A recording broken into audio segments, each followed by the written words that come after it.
Muy buenas tardes.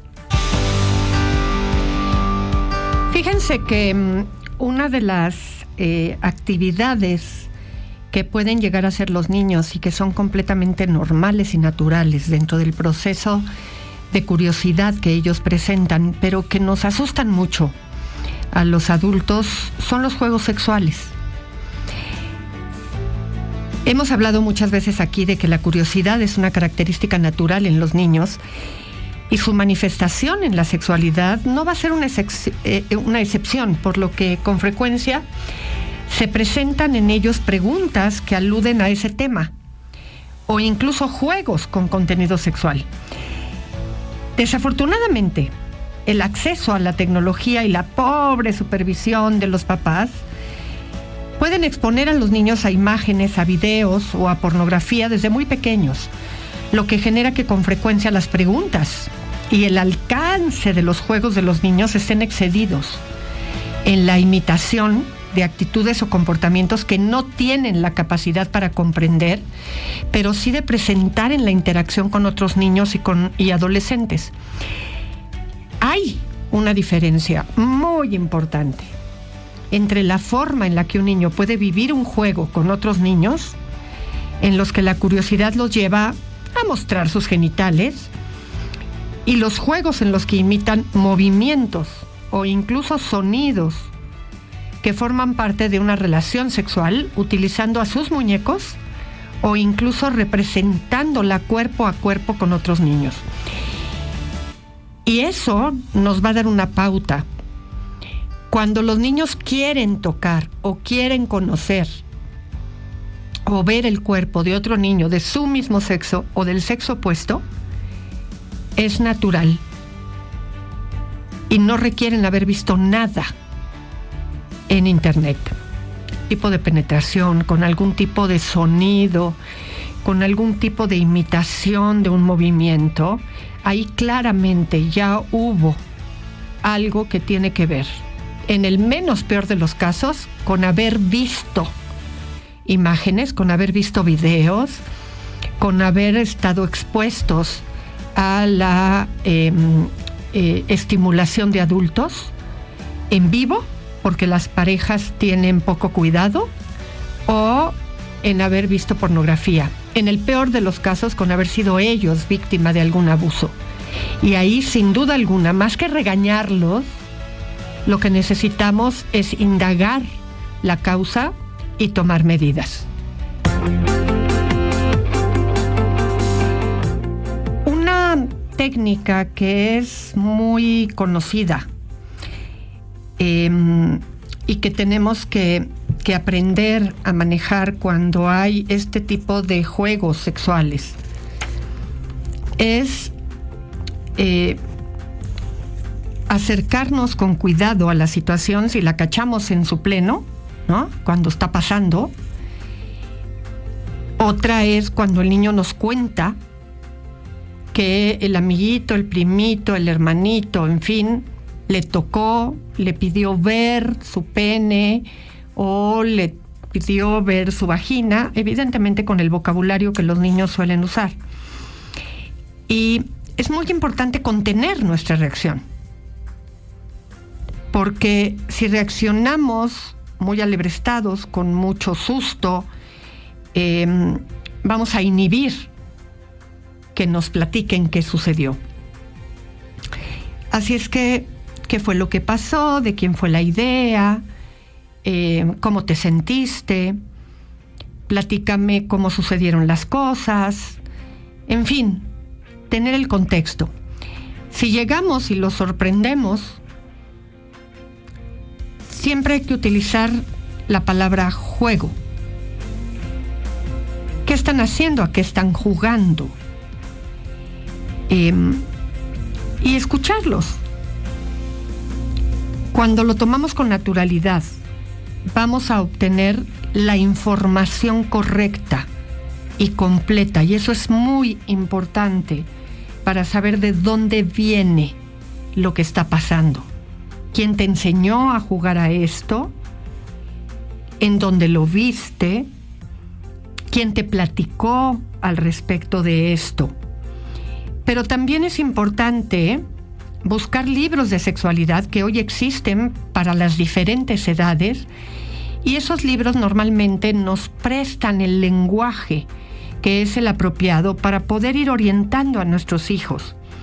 Si tu hijo te hace una pregunta y no sabes qué decir, puedes decirle que vas a pensar cómo se lo puedes explicar, y se vale decir a veces, mira, no sé cuál es la respuesta, pero vamos a buscarla juntos y lo hablamos en otro momento.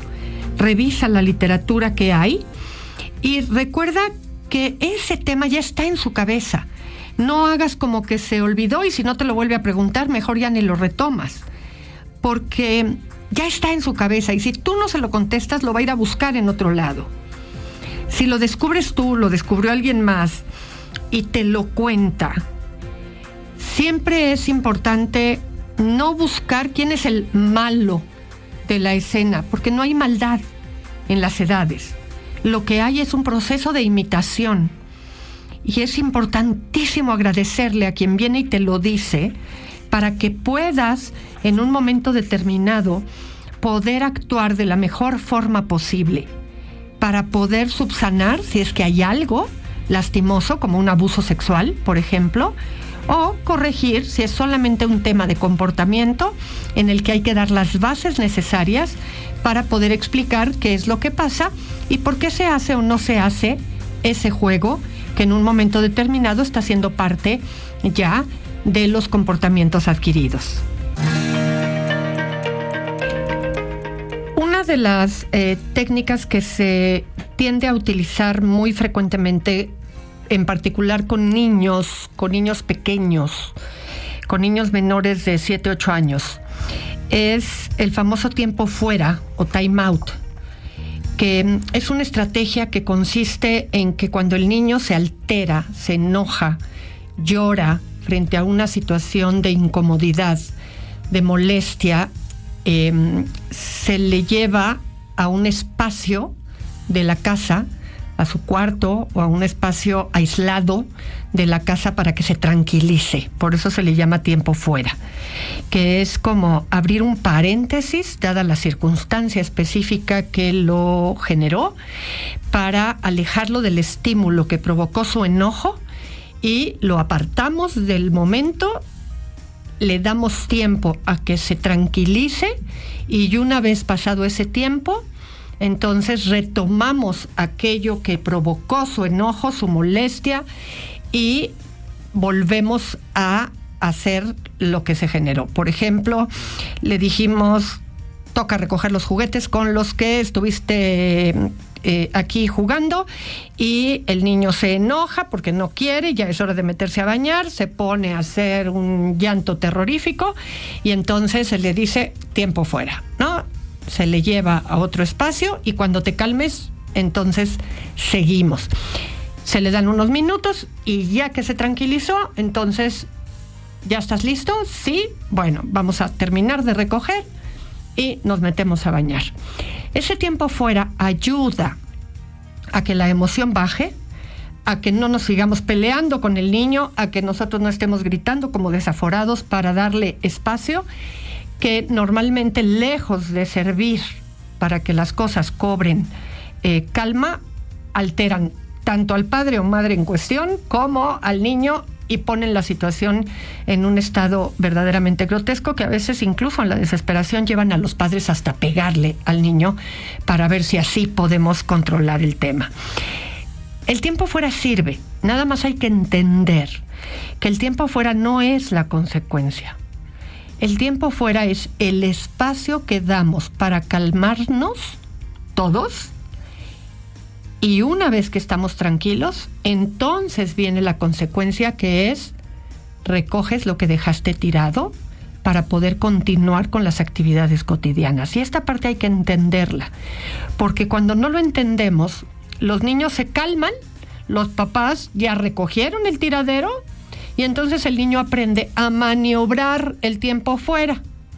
Pues yo me voy, me llevan a mi espacio, me tranquilizo y cuando salgo ya no recogí, ¿no? Y entonces cada rato el niño termina en el tiempo fuera y nunca hizo lo que le tocaba hacer.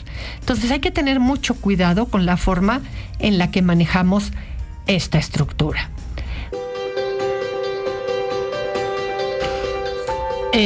Tengo una pregunta. Chayo, ¿no somos muy ilusos al pensar que un adolescente puede llegar a ser obediente? Siempre les comento que entre más chiquita es la pregunta, en más problemas me meten. Porque sí, en efecto, parecería iluso pensar que en la obediencia, que está definida casi como sinónimo de rebeldía, la obediencia sería ilusa por parte de los adultos al pensar que lo podemos lograr. Sin embargo, sí se puede. ¿Cuál es una de las reglas mágicas o de las situaciones o condiciones que podrían aumentar las probabilidades de que lográramos que una persona adolescente, porque no se nos puede olvidar que son personitas, pudieran aumentar las probabilidades de obedecer? Plantéale la situación con alternativa. Es decir, te tienes que bañar. ¿Te quieres bañar en la mañana o en la noche? Si vas a querer salir hoy, tienes que dejar tu cuarto recogido. Eso le da opción de sentir que va a poder decidir, porque ahí es donde está la base, ahí es donde está la parte que tienes que subrayar. Va a poder decidir en qué momento lo va a llevar a cabo. Y esa sensación en el adolescente de que tiene capacidad de maniobra para poder decidir cuándo lo hace, y no que le dices, en este instante tienes que tender tu cama, porque ante eso es ante lo que se rebelan, aumenta las probabilidades de que te obedezca. Porque cuando viene y te pide permiso de salir, lo único que le tienes que decir es, permíteme un momentito. Te vas, te asomas en su cuarto y le dices, tu cuarto no está listo. Cuando esté listo tu cuarto, vienes y me pides el permiso. Y entonces las cosas cambian. Esa posibilidad de maniobra abre una puerta muy importante para que tu hijo logre obedecerte mucho mejor que si la puerta está tan cerrada como lo hacíamos con los niños. Inténtalo y vas a ver que te va a sorprender. Mi niño tiene 4 años y va al preescolar, pero todos los días se queda llorando. Ya le pregunté la situación de lo que está pasando y me dice que es porque sus compañeros no juegan con él, que la maestra no le hace caso. En algunas ocasiones él ha pellizcado a una de sus compañeras. No sé cómo pueda ayudarme usted, se lo agradecería bastante. Mira, hay que revisar varias áreas. Primero hay que revisar, no es porque una sea más importante que otra, primero dejo claro esto, pero hay que revisar, hay que platicar con la maestra y preguntarle cómo lo ven en la escuela, qué actitud le notan, cuánto tarda en dejar de llorar una vez que lo dejas,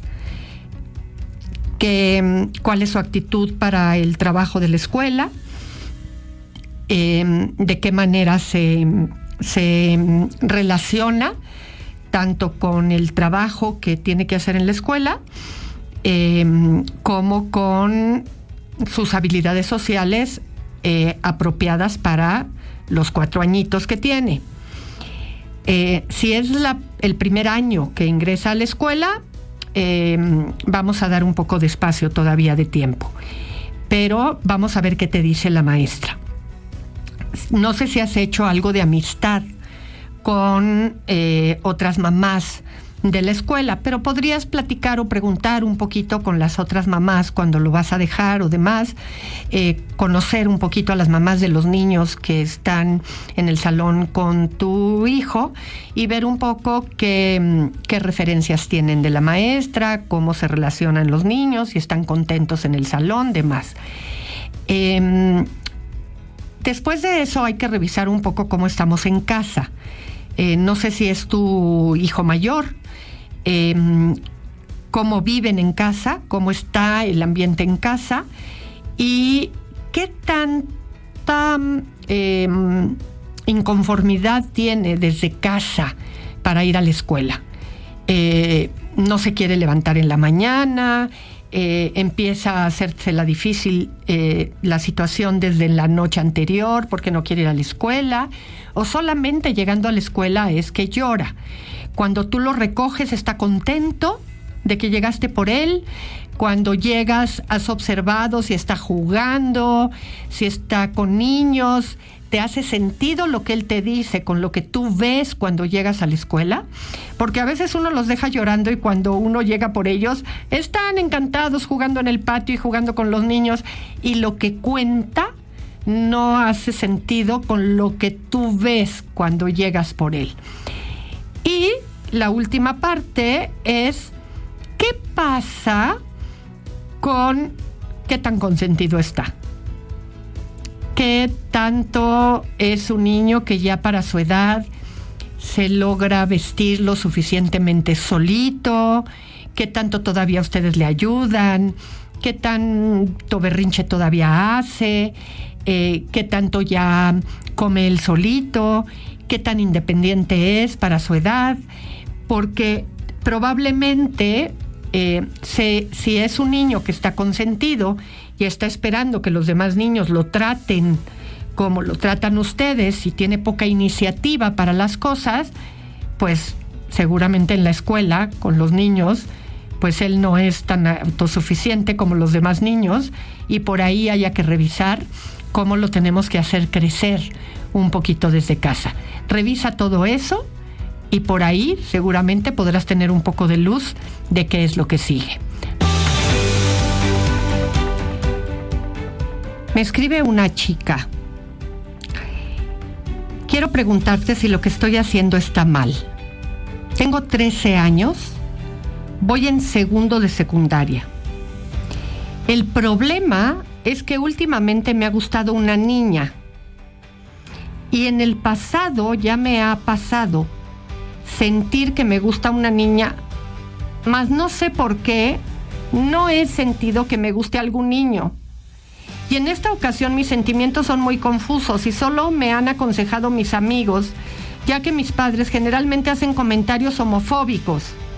Y sé que si les cuento mi decisión, van a pensar que soy lesbiana o bisexual, por lo cual te pido consejo para saber si estoy mal por sentir atracción hacia alguien de mi mismo sexo. ¿Qué puedo hacer para evitar sentir sentimientos hacia mi compañera? ¿Y cómo evitar que me guste alguien de mi mismo sexo? Gracias, doctora, y espero me lea. Qué complejo es esto que vive una chica y que además se puede vivir tan sola en medio de una situación así por la postura de unos papás que deberían de ser quienes la acompañan en medio de esto. Lo primero que te puedo decir es que primero eso que sientes no es una decisión que tú tomaste, es algo que te está pasando. Tú no tienes la culpa, tú no estás haciendo nada malo.